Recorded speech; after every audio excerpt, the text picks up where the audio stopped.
What's going on, guys? Welcome back to the DX Gamer Show. My name is Mike, aka Operation DX, and welcome to episode number 29.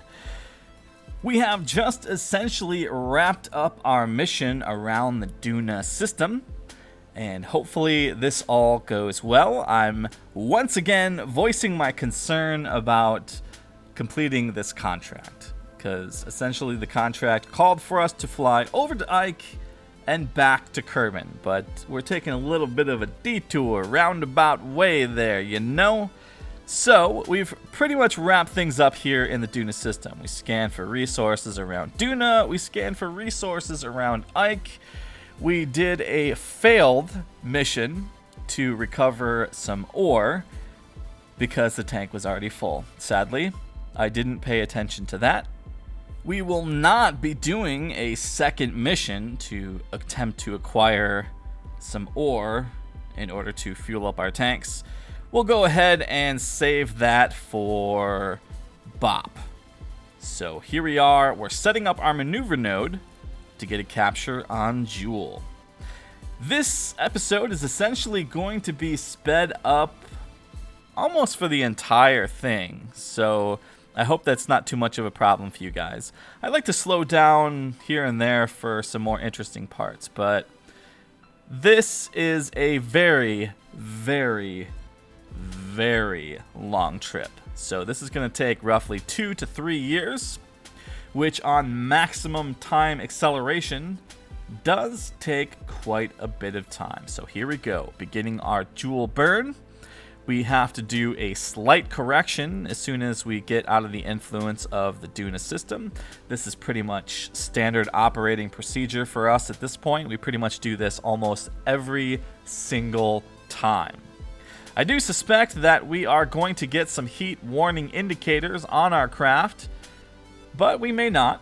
Maybe those cooling panels are sufficient to keep that from happening, but this burn is essentially going to burn through all of the fuel in both orange tanks. And if I need to pull out reserves from the side tanks in the landers, I may do that. But I don't think that's going to need to happen. All the while, I'm going to have the ISRU unit creating liquid fuel and oxidizer. So there we go. We needed some sunlight so we can get those solar panels going. But unfortunately, the panels aren't going to be very efficient. 2 of them are covered, and 2 of them can't get an angle. So we will be using our fuel cells to give ourselves that critical electricity so our batteries don't drain while we are using the ISRU unit. Also, we have the lab running as well. Fortunately, I packed a lot of battery power on this thing, so it can go quite a while without requiring power, but it's just good to maintain efficiency. Don't want to run out of power because we can get into serious trouble. We do, in fact, have our solar panels deployed, so if we did run into an issue, then we'd be okay. It's just we'd have to shut everything down and then get ready for all that. All right, so transmitting off some data here. That is, I believe, from the lab we're sending off? Yeah. We sent off some data from the lab to collect some science. We were capped out at almost 500. We had 494 science inside of the lab. Like I said, I wanted to make sure that the lab was nice and loaded up with data so that we gain a ton of science. And that's essentially what is happening here. So what you're seeing me do here is I'm trying to count out the days because your science diminishes, and then I'm trying to rough guess where the 500 marker is. So we start out with a lot, like 20 plus, and then it diminishes a little bit less and a little bit less until we run out of data completely. But this is going to net us somewhere around 2,000, 2,500 science, which is significant. But we will probably run out of data before we make it to Jewel, because it is, in fact, a long, long, long trip. All right, so setting off that critical data, and we are now only generating 4.5 science a day. so I can count out longer and longer and longer, and just try to pay attention to it. I'm trying to do this as efficiently as possible, but yeah, eventually we are going to run out, I think. But that's okay, because we will collect a lot of data while we are in the Joule system. And then I can't remember what we have left to unlock in the tech tree. I know it's, I think, some aerodynamic stuff. I know we have at least 3 1,000 science packages. There's one 550 science package. So we have the power thingamabobber, that nuclear, I don't even know what it is. It's like it just generates power on its own. I don't typically use that thing anymore. And then I don't know what the other top tier. Oh yeah, we have the top tier rover core, which is the big one. Or not rover core, it's the probe core. I always say that, rover core. It's the top tier probe core, so that's the other 1,000 science one. And then there's a third, I believe, aerodynamics science one that gives us the Rapier engine, which I'm not really actually all that interested in. So here's what I was talking about during the previous episode and why I got all excited about that comment. Remember how I was saying if you can click on and you can like see the maneuver node and you can actually make your fine-tune adjustments from here? It is just so much better than trying to find that camera position. Also, it makes it so much easier to set yourself up in a prograde orbit. And yeah, it's just, wow, phenomenally better. I was also informed in a recent comment, pretty much just before I started working on this video, and apparently this has been around since 0.25, so this is really a sad thing because I didn't realize it or didn't know about it. But apparently we can transfer Kerbals using the same system to transfer fuel, which is freaking awesome, because that used to be a mod. I forget what it's called, but it was a awesome mod that I like to have because it made it a lot easier to get things done, transfer Kerbals around. It's certainly more efficient, if not a little bit less dramatic. I actually like to get my Kerbals out and, fly them around for a little bit, and I don't know. That's just me. I'm kind of old school that way, yeah? So some of the fancy stuff that's in the newer version, yeah, I'm not aware of. So again, that's why I like you guys to comment, because some of these things are some things that I don't know, and I'm just grateful. I'm grateful for those comments because I'm learning as I play the series, even though, I feel like a seasoned veteran of Kerbal Space Program. I still don't know every little teeny tiny detail. So it's nice to, get these things figured out. I do appreciate it. All right, so landing on the Joule system, and we are collecting some science data. I believe one of the contracts that I picked up was to explore Joule. Now, of course, you can't land on Joule, so all that was required for the Joule exploration mission was to send back science data, and that would pretty much complete that contract, which it looks like we have done that. I believe we got the little flash in the upper right-hand corner when we sent that science back. So good to go.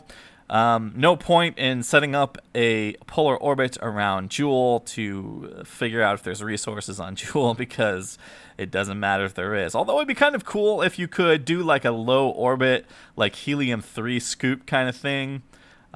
If we had some like special other tanks, but we don't really need that with the ISRU stuff. But yeah, I was kind of hoping they would have gone a little more all out with the whole resource thing. It is absolutely fine. I'm not complaining whatsoever. I'm absolutely glad.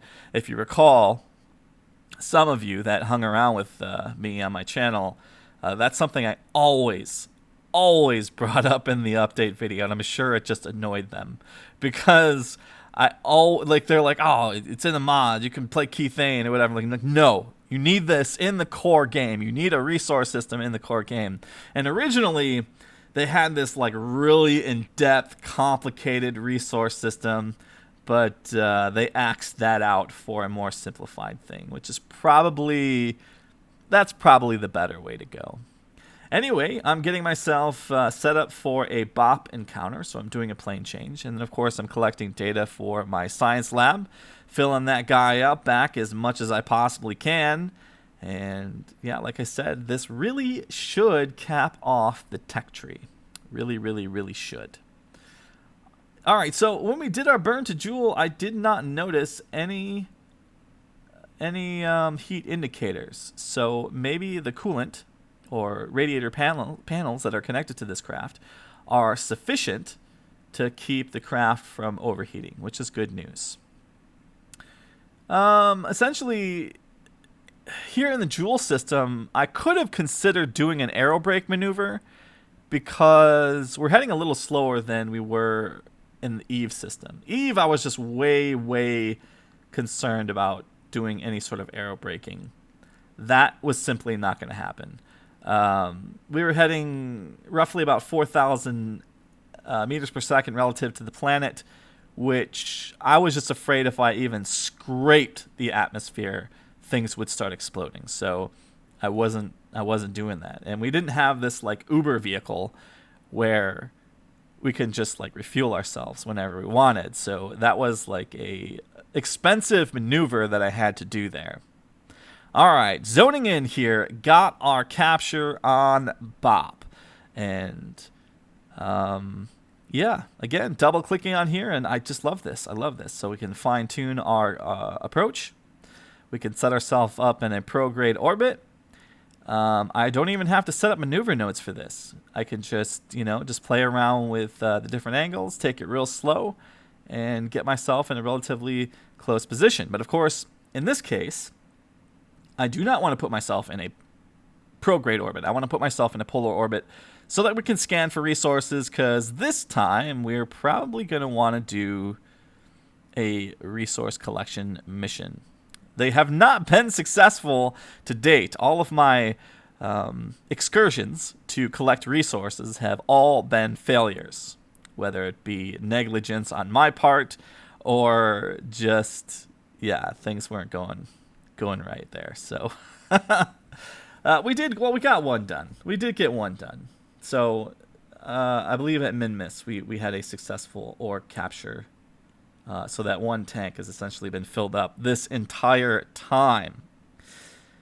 All right. So we have yet another kind of popcorn-shaped moon, kind of like Gilly. And this one, it kind of scares me a little bit. Because what used to happen in the older versions of Kerbal Space Program is on these popcorn-shaped moons, they would essentially, like, the space kraken would strike very, very often, because, you just run into these, like, artificial walls, which I'm almost certain all of that has been fixed. I haven't seen it yet to date in the latest versions of Kerbal Space Program, so that is definitely a good thing here. All right.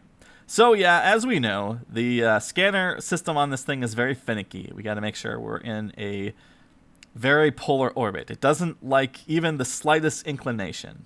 All right, so take a look. Let's take a look here. So the ore appears to be on the polar regions. Looks like there is a smidge of ore on a equatorial orbit, which I'm just going to stick in the polar orbit and go ahead and land down from here. Probably should do the equatorial orbit. I have a concern because it might be a little too dark when we try to land down. Anyways, transmitting more of that valuable science. And there's some science packages that are just putting too much data. So there's too much data to put into the lab. So there's just lots and lots and lots of science to be had here in the Joule system. And this is just around BOP. So did a little bit of Joule, and now we're doing a little bit of BOP. And even though this is before I was told in the comments that I can do the right-click transfer Kerbals. But, I still, like I said, I like to get them out and, do the whole mission. And I like to do pilots on these missions, even though they don't really require it. These can be autonomous vehicles. I almost need to update these vehicles because I think I have better probe cores. So even though these guys can fly, I'm still using the old probe core, so I don't get all the fancy autopilot systems. So I should consider maybe on a return home trip replacing these vehicles with the better probe core so that I can control with the autopilot. The one thing, now this is something I haven't brought up during this whole series, but there's one thing about the autopilot system that really, really bugs me. It bothers me to no end. And that is when you initiate, say you're going prograde, and you initiate a retrograde autopilot command in the GUI. And what I don't like is the craft way overcompensates. I wish that it would land right on the retrograde position without passing it up and then coming back to it, kind of thing. That's really just a very irritating thing. I find it irritating because it's a computer. It should calculate when it needs to slow down and when it needs to speed up. So, yeah.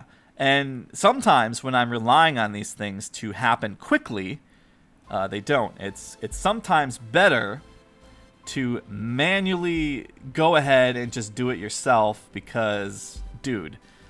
Anyway, I really did not like this approach at all. It's in a polar orbit, which I figured we would get some light on the surface. There's no rocks to give me any judgment or indication of where the surface is. I can see this mountain creeping up in the background, and then disaster strikes. So, this is my first really bad accident in the series here. So I hit the ground too hard, damaging this vehicle irreparably. It does not have a communications array. We do, in fact, still have to complete the contract to land down and explore Bob. So we have to send down a mission to rescue the Kerbal and complete the contract. Fortunately, I was able to slow down enough to where my Kerbal did not perish. So there we go. But we did, in fact, lose one of our miners, and yeah, it was hard to judge. So anyways, in the next episode, we will do a rescue mission.